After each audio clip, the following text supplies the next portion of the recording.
the thing that I do remember really vividly was Stephen King was the #1 author in the country.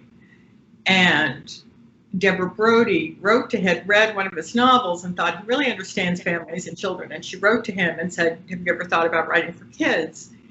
And he said, well, my daughter doesn't like horror, and I do have a story that I told her, and that was The Eyes of the Dragon.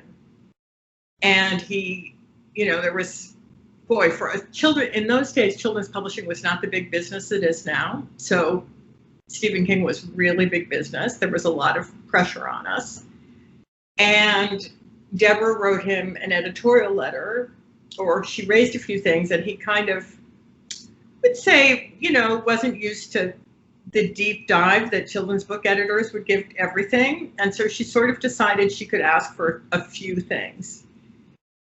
And like 3 things. She actually said to me, I think I can ask him to do 3 things, and I'm going to pick those carefully. And if you know The Eyes of the Dragon, it's the story about a good prince and a bad prince who are brothers. And the good prince, somewhere like 100 pages into the novel, his best friend is introduced when he's like age 12. And Deborah said, well, if he's his best friend, how come we haven't seen him previously in the book? And Stephen King gave us a revision with a scene where the two met during a 3-legged race that was so seamless. I'd never seen a revision where you believed that you almost couldn't tell that it was a revision at all. And it was in that moment that I really understood what a great storyteller he was. It was like he had chiseled something out of the book that we didn't know was there. It was amazing.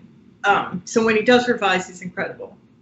And taking divine dictation, you think, or what is his secret? I know what is his secret, but I'm sure it's craft, because his book on writing is really a great help tool. Has been a great help to a lot of writers.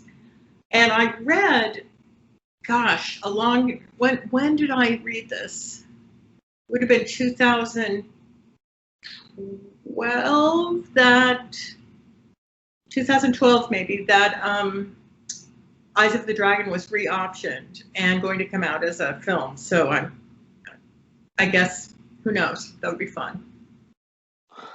Sooner or later, they're going to make every one of his books in the 5 movies. So I read Gerald's Game.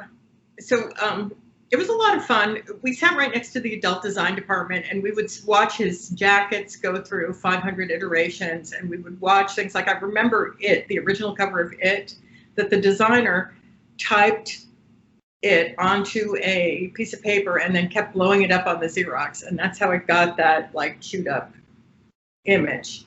And in Gerald's Game, spoiler alert, if you haven't read Gerald's Game, I'm about to say something. In Gerald's Game, I was in the office on a Saturday, and the designer needed somebody to sign the letter at the end of the book, but the woman has had to peel her skin off to get out of a handcuff. So her handwriting was supposed to be terrible, and I have really bad handwriting. So if you get the original hardcover, that's my signature in the back book. And I took the book in galleys on a Now march to Washington. It was a pro-choice march.